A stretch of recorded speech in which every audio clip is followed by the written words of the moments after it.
नाज़रीन, सूबों के मामले के ऊपर पीपल्स पार्टी ने अपने मौक़िफ़ का खुलकर इजहार करना शुरू कर दिया है। पहले से भी उनका मौक़िफ़ वाज़ेह था, लेकिन आजकल के हालात में तो ये मौक़िफ़ ज़्यादा वाज़ेह हो रहा है और उसके अंदर अब आपको गुस्सा और तुंदी भी नज़र आती है। शाज़िया मरी हमारे साथ मौजूद हैं, रुकन कौमी असम्बली पाकिस्तान पीपल्स पार्टी की तरफ से। शाज़िया साहब, बहुत शुक्रिया। हम ये जानना चाह रहे थे कि अभी थोड़ी देर पहले राना सनाउल्लाह मेरे प्रोग्राम में थे और वो बता रहे थे कि हुकूमत को इस्टेब्लिशमेंट की तरफ से या मुक़्तदरा जिसको हम कहते हैं उनकी तरफ से कोई इशारा नहीं है कि नए सूबे बन रहे हैं। तो ये जो पीपल्स पार्टी की तरफ से बार बार सूबे के मामले के ऊपर इसरार के साथ जवाब दिया जा रहा है, ये सिर्फ उस बहस का जवाब है जो आपके ख्याल में खामखा हो रही है, या इसके पीछे आपको लगता है वाक़तन एक मंसूबा मौजूद है जिसके ज़रिए ये बहस करवाई जा रही है, जिसका जवाब पीपल्स पार्टी दे रही है? बहुत शुक्रिया तलत साहब। मेरे ख्याल है आपने तमाम चीज़ें खुद ही एक्सप्लेन कर दी हैं अपने सवाल के अंदर। मैंने पहले भी ये कहा है किसी टॉक शो में कि जी ये बहस बार बार आती है वक्तन फ़वक्तन, आज की नहीं है, चंद साल पहले भी थी, उससे कबल भी इस तरह की बातें की जाती हैं और भी कुछ ऐसी चीज़ें हैं जो कही जाती हैं। कुछ कंट्रोवर्शियल प्रोजेक्ट्स के बारे में भी बार बार बात होती है, जिसे सूबों ने रद्द कर दिया है, लेकिन फिर भी वो बहस आती है। अब ये बहस आई है आप नहरों के और प्रोजेक्ट की बात कर रहे हैं, नहरों के प्रोजेक्ट की नहीं, बात कर रहे हैं।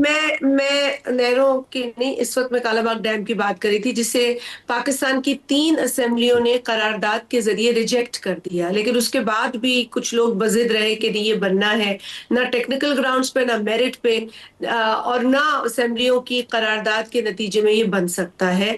तो ये भी एक बहस है जिसको हम बिला वजह हम देखते हैं कुछ लोग छेड़ते हैं। अब आ जाइए जो आपने सूबों के या यूनिट्स के हवाले से बात की है। देखिए, हम पीपल्स पार्टी अपने तई कोई बयान तो नहीं दे रही है, लेकिन जिस तरह आपने कहा कि ये एक बहस छेड़ी जाती है और उसके नतीजे में पीपल्स पार्टी अपना मौकिफ बयान करती है। सूबों के हवाले से पीपल्स पार्टी का मौकिफ बहुत क्लियर रहा है। हमने कहा है कि सूबे बनाने के हवाले से पाकिस्तान के आइन के आर्टिकल 239(4) को देखा जाए, उसके अंदर तमाम तर प्रोसीजर दर्ज है। जो भी काम हो वो आईनी एतबार से हो और आइन की रूह से हो, लेकिन जहां सूबे की डिमांड हो वहां फिर आप सूबे की बहस को भी आगे लेकर चलते हैं, लेकिन जहां सूबे की डिमांड ही ना हो वहां आप अपनी राय को, अपनी ख्वाहिश को मुसल्लत नहीं कर सकते।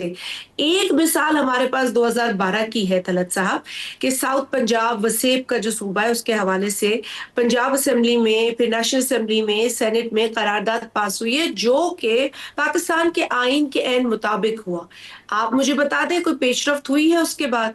मतलब लॉलीपॉप देने के अलावा तो और कोई काम नहीं हुआ। तो ये जिद किस लिए, जब आप एक सूबा नहीं बना पाए जिसकी पूरी जो प्रोसेस है या जिसका जो पूरा प्रोसीजर है वो आइन की रूह से, एतबार से हुआ है। तो ये एक बेजा बहस मुझे लगती है। लेकिन आपने जिस तरीके से कहा इसके पीछे क्या मुहर्रिकात हैं, क्या सोच है, हम तो सिर्फ एक सिंपल सोच ये है, मैं सोच का आपको सवाल बता, का जवाब देते हैं कि सोच जी ये है, हमारी इस पे ये राय है। सॉरी। सोच ये है शायद ऐसा, पाकिस्तान का जो गवर्नेंस का स्ट्रक्चर है वो पाकिस्तान के पोटेंशियल को अंडरमाइन कर रहा है। पाकिस्तान मौजूदा अंदाज से जिस तरह चलाया जा रहा है, पाकिस्तान नहीं चल सकता। सोच ये है कि पाकिस्तान के अंदर अगर आप छोटे इंतज़ामी यूनिट्स लेके आएंगे तो गवर्नेंस इम्प्रूव होगी, लॉ एंड ऑर्डर इम्प्रूव होगा, कॉमर्स बढ़ेगी, मुकामी मामलात को आप एड्रेस करेंगे जो नहीं हो सकते। तो गवर्नेंस के मैट्रिक्स के ऊपर जो बात हो रही है, और ये इस्टेब्लिशमेंट की तरफ से भी बात होती है, बारहा आपने DGISPR की प्रेस कॉन्फ्रेंस के अंदर बात सुनी है कि गवर्नेंस का मॉडल कोलैप्स कर चुका है।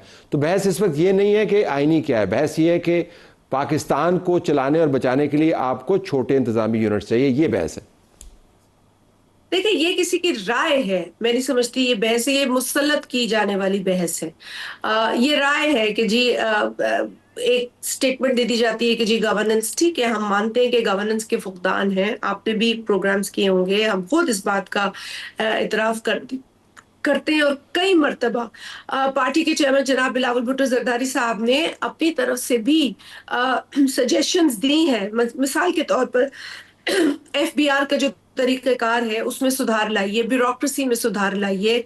आप जो बेजा अमीरों को सब्सिडी देते हैं, या जो कैपिटलिस्टिक जो एक हमारा एक माहौल बना हुआ है कि जी हमने कारखाने वाले को ज़्यादा मजबूत करना है बनिस्बत किसान के, ये हमारी प्रायोरिटीज गलत है ना। अगर हम अपनी प्रायोरिटीज ठीक नहीं कर सकते तो इस बहस को हम एडमिनिस्ट्रेटिव यूनिट्स और सूबों की तरफ ले जाते हैं। मैं तो ये सवाल करूंगी कि जो इस वक्त आपके पास सिस्टम है, जितने आपके पास वसाइल हैं, क्यों आप उन वसाइल में रहकर फिर भी डिलीवर नहीं करें? क्योंकि अगर आप इसे एक्सपैंड करेंगे तो आपको वसाइल ज्यादा चाहिए होंगे, आपको रिसोर्सेज ज्यादा चाहिए होंगे। हम वैसे ही रिसोर्सेज का रोना रो रहे हैं। एक जो बहुत इंपॉर्टेंट बात है, और क्योंकि मैं एक समझती हूँ कि ये बहस इसलिए छेड़ी जाती है कि मुझे लगता है कि बाज औकात पता नहीं, शायद किसी को कोई डिफ्लेक्शन चाहिए। क्योंकि देखिए, आपको पता है कि सूबों के बनाने के पीछे जो प्री रेक्विजिट्स हैं उनका मौजूद होना जरूरी है, ठीक है ना। लसानी बुनियाद पे नहीं बन सकते तलत साहब, एक कम्युनिटी के लिए नहीं बन सकते।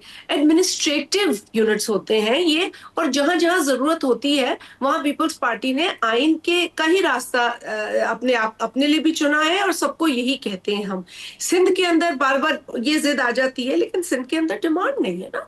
अब मैं कहूँ जी, डिमांड जरूरी। अब आजकल जो अशखास ये बात करते नजर आते हैं सिंध के हवाले से, वो तो कुछ साल पहले कहते फिरते थे कि जी ये तो गलत है तरीका, और एक कम्युनिटी को इस ट्रक की बत्ती के पीछे लगा के लॉलीपॉप दिया जा रहा है, उनको प्रोटेस्ट पे निकाला जा रहा है, जबकि ऐसा होना ही नहीं चाहिए। सूबे सिंध के अंदर कोई तकसीम नहीं होनी चाहिए, और ये सिंध के लोगों की डिमांड है। ये सिर्फ पीपल्स पार्टी की बात नहीं है। पंजाब के अंदर जो वसेब है वो एक अरसे से डिमांड कर रहा है, और अगर ये डिमांड नहीं होती तो आपको प्रोविंशियल असेंबली ऑफ पंजाब में ये डिमांड नजर नहीं आती, वोटिंग नजर नहीं आती, और उस वक्त तो पीपल्स पार्टी का मानना ये है, तो पीपल्स पार्टी का मानना ये है कि ये बहस छेड़ी गई है या डिफ्लेक्शन के लिए या किसी भी और मामले के लिए, और ये इम्पोज की जा रही है। ग्राउंड के ऊपर इसकी कोई डिमांड नहीं है। लेकिन जो आपने गवर्नेंस की बात की, जी आपने गवर्नेंस की देखिए, गवर्नेंस के लिए बहुत ऑप्शंस है। व्हाई डोंट वी, मतलब इसके ऊपर क्यों नहीं एक मीटिंग होती? इसके ऊपर क्यों नहीं जो भी जमात डायलॉग इनिशिएट कर रही है वो गुड गवर्नेंस पे करे, वो ब्यूरोक्रेसी में रिफॉर्म्स पे करे। ब्यूरोक्रेसी हमारी फरसूदा हो चुकी है, वो ही घिसा पिटा निजाम ब्यूरोक्रेसी का चल रहा है। बहुत बातें हमने सुनी, आपने सुनी, ब्यूरोक्रेसी में रिफॉर्म्स आ रही हैं, पेपर लिखे जा रहे हैं, किताबें लिखी जा रही हैं, हुआ तो कुछ नहीं। और आज भी लोकल गवर्नमेंट सिस्टम्स की तरफ बात ही नहीं, मतलब सिर्फ उसको एक पॉलिटिकल स्लोगन के तौर पे इस्तेमाल किया जाता है। लेकिन हकीकत में अगर आज आप देखें तो सिर्फ सिंध सूबा है जहां पर लोकल गवर्नेंस या लोकल गवर्नमेंट का वजूद है। आप उससे लेकिन बॉटम एंड पे देखिए सर्विस डिलीवरी नहीं है। देखिए ना, नंबर्स की गेम में हम चले जाएंगे। बिल्कुल, मैं आपको आजाद शुमार भी कोट कर सकता हूँ स्टंटेड ग्रोथ के, अगर मामलात को आप उठा के देखें। नहीं, आप करें, मैं आपको बता सकती हूँ कि स्टंटेड ग्रोथ में नहीं, मैं बता सकती हूँ कि सिंध ने उसमें स्टंटेड ग्रोथ के हवाले से सिंध ने बहुत काम किया है और बहुत इंप्रूवमेंट आई है। बल्कि सिंध के नंबर की इंप्रूवमेंट की वजह से ओवरऑल पाकिस्तान का फिगर बेहतर हुआ है। और अभी भी ऐसे कई इलाके हैं पाकिस्तान के अंदर जो मेरे अपने इलाके, मेरे लिए हर सूबा अहम है, उसके अंदर भी ये मसाइल है। इन्फेंट मोर्टेलिटी के मसाइल हैं। आप केपी चले जाए, पंजाब चले जाए, मतलब हेल्थ के मसाइल हैं पंजाब में, तभी तो पंजाब तो हमने एड्रेस करने हैं ना। ये एड्रेस कर, अगर ये मौजूदा निज़ाम अगर ये तमाम मसाइल तवील अरसे से एड्रेस नहीं कर पा रहा, तो फिर हम क्या इसरार करते रहें? ये एक सोच है, ये मेरा आर्गुमेंट नहीं है। ये मेरी सोच नहीं है, मैं आर्गुमेंट दे रहा हूं आपको। जी जी जी। अगर एक क्लासरूम में कुछ नालायक बच्चे होते हैं तो आप पूरा क्लासरूम तो नहीं बदलते ना, बच्चों पे मेहनत करते हैं या कोई तरीका बेहतर करते हैं उनको समझाने का, या कोई व्हाटएवर से मेहनत ही तो कर रहे हैं। वो यही तो वो कह रहे हैं कि बच्चों में मेहनत ही तो कर रहे हैं। मुझे लगता है we don't walk the talk. हम सिर्फ जबानी कलामी बातें कर रहे हैं। आप भी एक नजर रखते हैं चीजों के ऊपर, जिस तरह गवर्नमेंट के प्रोजेक्ट्स बनते हैं, जिस तरह ब्यूरोक्रेसी का पूरा कंट्रोल है चीजों के। पॉलिटिशियन तो बदनाम है, आप गाली दे दें, सुबह दें, शाम दें, उठ के बैठ के बदुआएं दें, वो तो ठीक है, आप देते हैं, उनके बच्चों को एक्सपोज करें, जो करते हैं आप करें। आप मुझे बताएं कितने ब्यूरोक्रेट्स को आज तक हमने अकाउंटेबल होल्ड किया है? मतलब मैं किसी पड़ोसी मुल्क का मिसाल नहीं दे रही, लेकिन मेरे आगे एक मिसाल है उनकी, एक स्टेट की आ रही है कि जहां पे उन्हें ब्यूरोक्रेट्स को अकाउंटेबल होल्ड करना शुरू किया, और जहां जहां ब्यूरोक्रेट्स की करप्शन नजर आई वहां वहां उनकी प्रॉपर्टीज को जाके उन्होंने सीज किया। तो देखिए, हमें चाहिए, हमें आप निजाम सिंध बेहतर में कर करने के लेना। लिए निजाम के नहीं, हर आपने सिंध स्टेक में क्यों नहीं, होल्डर आप को सिंध में ठीक कर लें। करना चाहिए। नहीं, आप निजाम नहीं देखिए, ब्यूरोक्रेट्स को सिंध में अकाउंटेबल कर लेना, वहां पे क्यों नहीं करती हैं आप? ब्यूरोक्रेट ब्यूरोक्रेट्स की पूरी रिफॉर्म होनी है तलत साहब। सिंध के अंदर काफी हद तक एक्शन लिया जाता है, लेकिन एक सिंध का मामला नहीं है ना। फिर आप यही कहेंगे कि जी, मतलब again, it is not the impact on Pakistan, we want the impact on Pakistan. मैं कहती हूँ फेडरल गवर्नमेंट को किसी ने नहीं रोका, हमने तो हमेशा कहा है कि आप रिफॉर्म्स लेकर आए, एफबीआर रिफॉर्म्स लाएं, ब्यूरोक्रेसी की रिफॉर्म्स लाएं। आप अपने एक्सपेंडिचर को दो दो मिनिस्ट्रियां ना चलाएं। फेडरल गवर्नमेंट में डुप्लीकेशन है, जो मिनिस्ट्री फेडरल गवर्नमेंट में रेवोल्यूशन के बाद वही मिनिस्ट्री हर सूबे में चल रही है। मतलब क्या जरूरत है? आप अपने, देखिए, आप अपने घर को ऑर्डर में लाए ना। आप ये क्यों कहते हैं कि जी ठीक है, इतने सूबे बना तो देंगे तो बिल्कुल हमारा आखिर में काम अगर मैं अच्छा हो आपसे जाएगा? समरी की सूरत हमारी में पूछ हमें पाऊं, हमारी शादी नालायकी साहब, उससे भी खत्म नहीं होनी है, अनफॉर्चुनेटली। अगर अगर मैं बिल्कुल समरी फॉर्म में पूछ पाऊं, तो पीपल्स पार्टी की सियासत में उस तरीके के अलावा जो आइन में दर्ज है, सूबों को बनाने की ना कोई ज़रूरत है, ना गुंजाइश है, और ना पीपल्स पार्टी इसके ऊपर एक इंच हटेगी। Is that what your stand is? जी, माय स्टैंस और माय पार्टी स्टैंस इज, जी सूबों की क्रिएशन का जो तरीकेकार है वो आइन में दर्ज है। सूबों के बनाने की जो डिमांड है या ख्वाहिश है वो उस सूबे की आवाम की तरफ से आती है, ये ऑर्गेनिक तरीका है। और उस तरीके को उस सूबे की असेंबली डिबेट करती है, उस पर करारदाद मूव करती है, और ये लोगों की ख्वाहिश पे होता है। लोगों की ख्वाहिश के खिलाफ जाएंगे तो मैं समझती हूँ कि ये सिर्फ हमारे लिए नुकसान हो सकता है।